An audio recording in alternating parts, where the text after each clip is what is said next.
Magandang araw mga tropa. Andito naman si Papa B sa isang client, Aguila Glass. So, dito sa C5 branch, meron tayong inspeksyonin dito. Yung door kasi nila, yung pocket type sliding glass door ay may problema. At yung isa naman, nakahanging, folded hanging door, may problema rin. So, inspeksyonin natin. Pinapunta tayo ng main office nila, si Sir Gilbert na yung in charge dito. Pero pupunta natin dito si Ma'am Manager, ano to? Kalimutan ko yung pangalan, tanongin na lang natin. So yan sa likuran natin, yan yung Aguila Auto Glass. Checkin natin ano ba yung nangyari sa kanilang pintuan. Pero talagang unang kuwan sa atin, initialing report, hindi na talaga mabuksan. Kasi talagang sayad na. So delikado ng buksan. Bago tayo pumunta doon katropa, so pag-visit natin, kung ngayon kayo nagawa sa aking channel, nagawi, huwag niyo makalimutan mag-like, share, at subscribe sa ating YouTube channel. At paki-share itong ating video para may mga para meron din makakapanood ng ating mga video. Isang malaking tulong yun sa ating channel. So, punta natin. Go! Punta natin. Ito yung auto glass. Yan. Aguila Auto Glass. Ito yung pinakang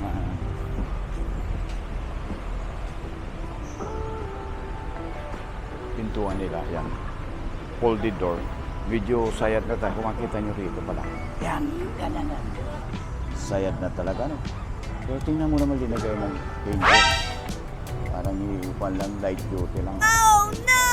Later na talaga babagsak. Ito yung pinagkangkuan nila. Medyo siguro deteriorate na rin yung ating yung kanyang ay, misalay na pala yun. Misalay na siya. So, ito yung naka-fold kasi yan. Hindi natin mabuksan. Gawa ng misalay na talaga. O baka mahulog lang. Pero nakagalaw-galaw ka naman. Gumagalaw na. Hindi na siya. Ayan.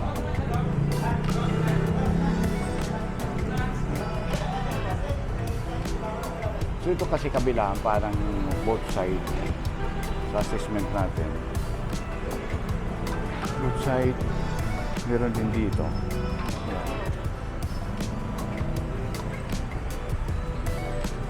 Ang roller niya rito, dalawang roller yan.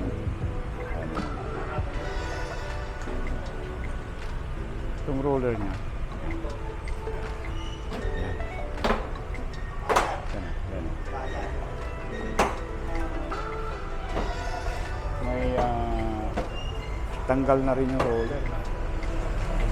Itong roller na isa.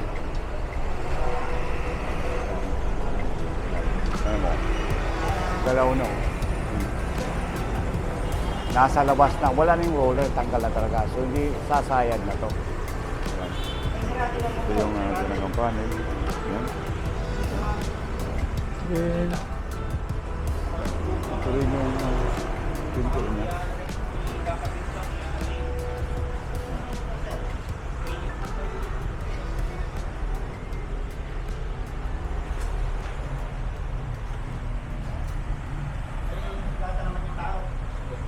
So ito yung re-repair namin. So kailangan namin i-align yan.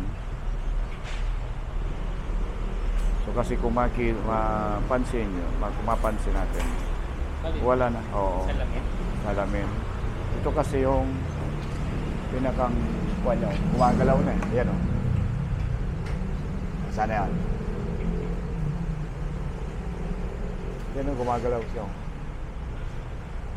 Sorry, try mo na yung right hand. Okay. Kasi return mo ng tubig ha. Ayan o. Yan.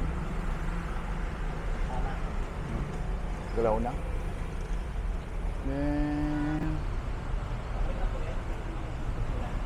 sa kabila, ganun din. Ito ka mga tirawan yan. Kasi return mo ng tubig ha.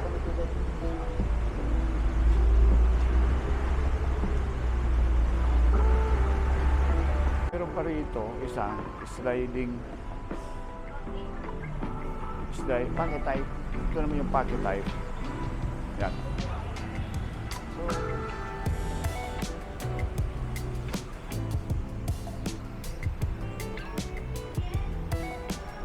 yan. So, hindi na rin gumagalaw itong pintuan. Sayad na rin. Yan. So, pocket type siya. Pero hindi na magalaw eh. Nakalimutan ko ba ito? Tingnan mo. Yan. Sayad na rin. Wala na. So, kailangan palitan ng gulong. Yan. Dito kunti lang yun.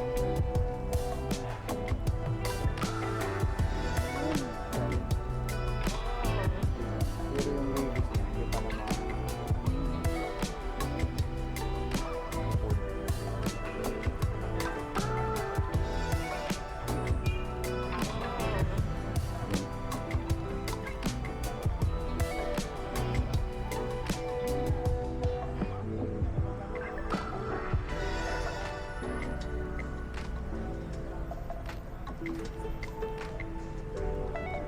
Yan.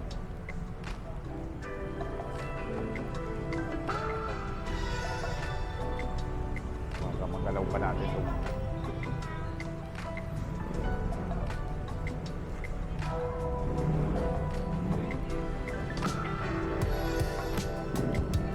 Ito yung si Ma'am Verde.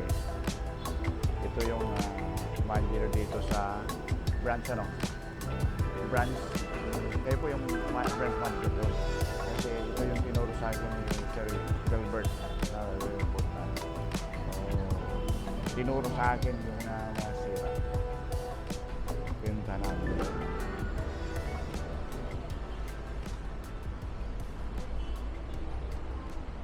Sir Gilbert, na-meet ko na si Ma'am Girlie. Even when you feel low, you can still go. Even when you feel slow, you can still go. Even when there's no hope, you can still go. I never answer to no, man, I still go.